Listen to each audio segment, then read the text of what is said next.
Hi guys, welcome to our channel mister Sisindri. Bigg Boss Telugu season 9 నుంచి అతిపెద్ద big update అయితే వచ్చేసింది. అది ఏమిటి అంటే ఈ వారానికి సంబంధించినటువంటి ఎలిమినేషన్ అప్డేట్. మొత్తంగా ఈ వారం 5 మంది అయితే నామినేషన్స్లో ఉన్నారు.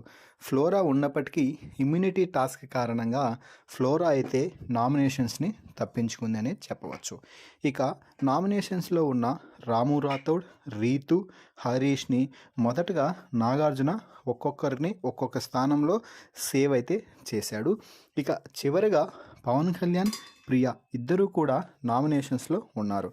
ఈ సమయంలో నాగార్జున పలు ట్విస్టుల ద్వారా, టాస్క్ల ద్వారా ప్రియా ఎలిమినేషన్ అయినట్టుగా ప్రకటించడం అయితే జరిగింది. ఇక ప్రియా ఎలిమినేషన్ కోరుకునేవారు చాలామంది ఉన్నారు అని చెప్పవచ్చు. గత వారమే ప్రియా ఎలిమినేట్ అయిపోతుంది అని చాలామంది అనుకున్నారు.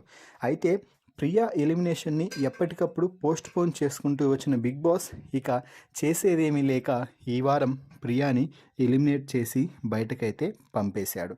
సో ప్రియా ఎలిమినేషన్కి గల కారణాలను ఒకసారి చూసుకుంటే స్వయం కృతప్రాదం అని చెప్పవచ్చు. ఎందుకంటే ప్రియా అగ్ని పరీక్షలో ఏదైతే చూసి ప్రియాని అభిమానించారో అది బిగ్ బాస్లో ఖచ్చితంగా లేదు అని చెప్పవచ్చు. ఎందుకు అంటే ప్రియా ఖచ్చితమైన ఒక క్లారిటీగా కనిపించింది అగ్ని పరీక్ష షోలో. బిగ్ బాస్ హౌస్లోకి అడుగు పెట్టగానే ఆ క్లారిటీ ఆఫ్ థాట్స్ మిస్ అయిపోయాయి. ఇష్టం వచ్చినట్టు అరిచి గీ పెట్టడం, మాట్లాడటం, ఎదుటివారికి విలువ అస్సలు ఇచ్చేదే కాదు.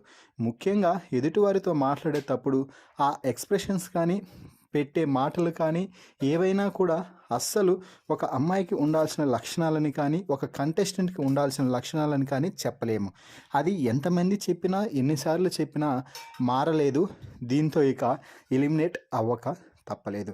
ఇంకా కొన్ని రోజులు ప్రియా బిగ్ బాస్ హౌస్లో కొనసాగితే అందరూ ఇచ్చిన హింట్స్ తీసుకొని ఇంకా కొంచెం నెగిటివ్ అయ్యే అవకాశమే ఉంది, కానీ పాజిటివ్గా మారే అవకాశమే లేదు అనిపిస్తుంది.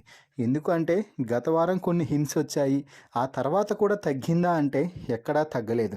నేనింతే అన్నట్టుగా కొనసాగింది, చివరికి ఎలిమినేట్ అయ్యి బయటకైతే వచ్చేసింది. మరి ప్రియా ఎలిమినేషన్పై మీ అభిప్రాయాన్ని కామెంట్స్ రూపంలో తెలపండి. మరిన్ని బిగ్ బాస్ లైవ్ అప్డేట్స్ కోసం మన ఛానల్ని చూస్తూ ఉండండి. Please subscribe our YouTube channel mister సిసింద్రి.